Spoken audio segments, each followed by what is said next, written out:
Spider-Man 2: The Rise of Doctor Octopus.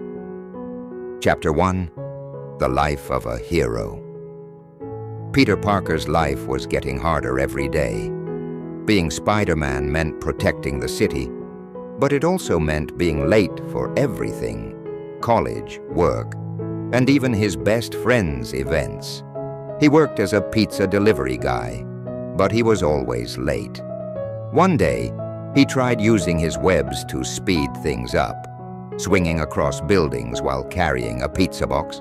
But just as he was about to deliver it, he crashed into a broom closet. Oops, his boss wasn't happy. At college, his professor, Dr. Kurt Connors, scolded him for not finishing his assignments. "Peter, you're a brilliant student, but you're always distracted." His best friend, Harry Osborn, was upset too. "Peter, you take Spider-Man's side all the time. He killed my father and you defend him." And worst of all, Mary Jane, the girl Peter loved, was getting engaged to another man. She was tired of waiting for Peter to express his feelings.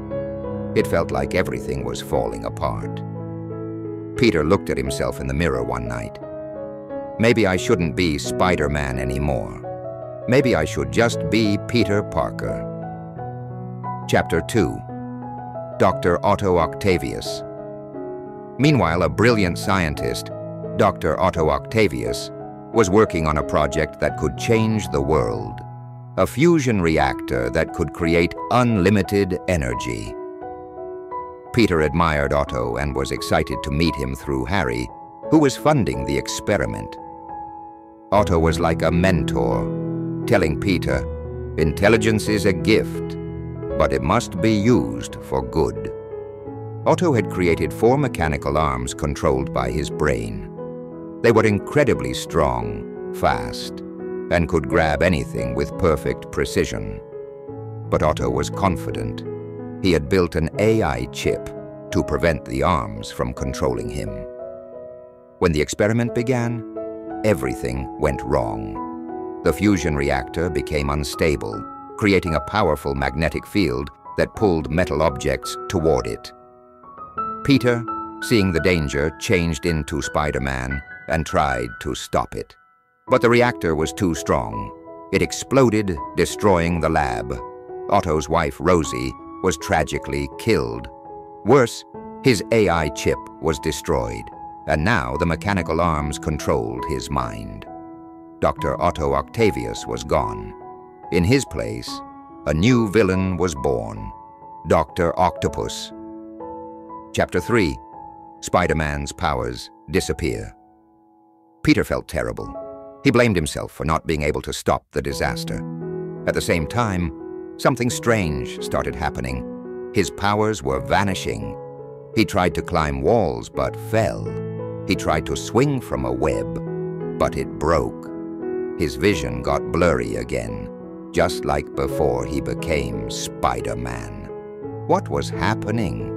Was he losing his powers because he didn't want to be Spider-Man anymore?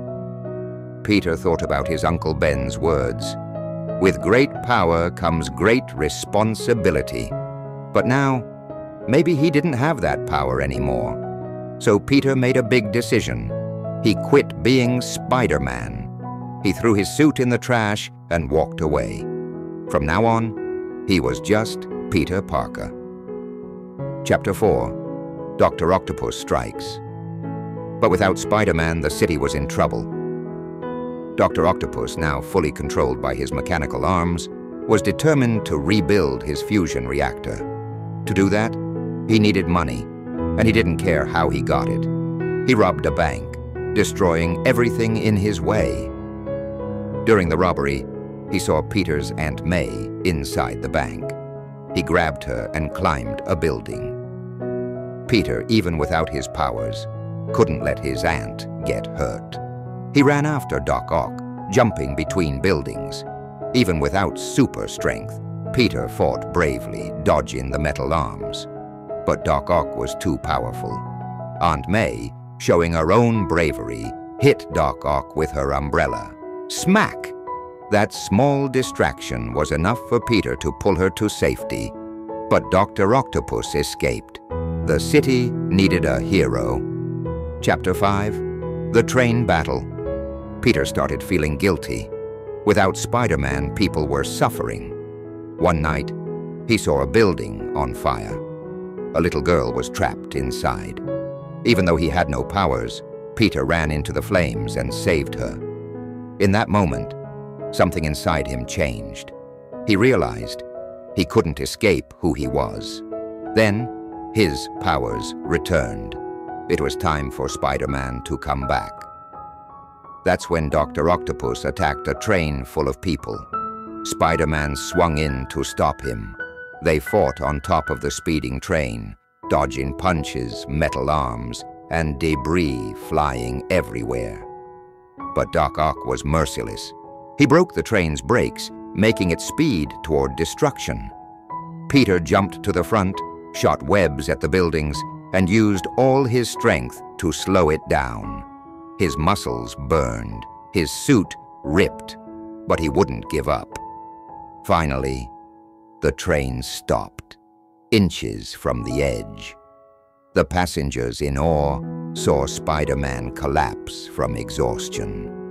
They gently carried him inside, realizing he was just a young man like them. But before Peter could escape, Doctor Octopus grabbed him and took him to Harry Osborn. Chapter 6. The Final Battle. Harry, ready for revenge, pulled off Spider-Man's mask and gasped. "Peter? You're Spider-Man?" Peter begged Harry. "Doctor Octopus is the real threat. We have to stop him." Harry, shocked, finally told Peter where Doc Ock was, at the dock, rebuilding his deadly machine. Peter swung through the city toward the final battle. The fusion reactor was already out of control. The whole city was shaking. Peter dodged flying debris, fought off the metal arms, and used all his agility to reach Doctor Octopus. But instead of fighting, Peter talked to him. "Doctor, you once told me intelligence is a gift. You have to stop this." For the first time, Otto fought against the arms controlling his mind. "I will not die a monster," he whispered. With his last act of heroism, Doctor Octopus sacrificed himself, sinking the machine into the river, saving the city. Chapter 7. A Hero's Sacrifice. Before leaving, Peter revealed his identity to Mary Jane.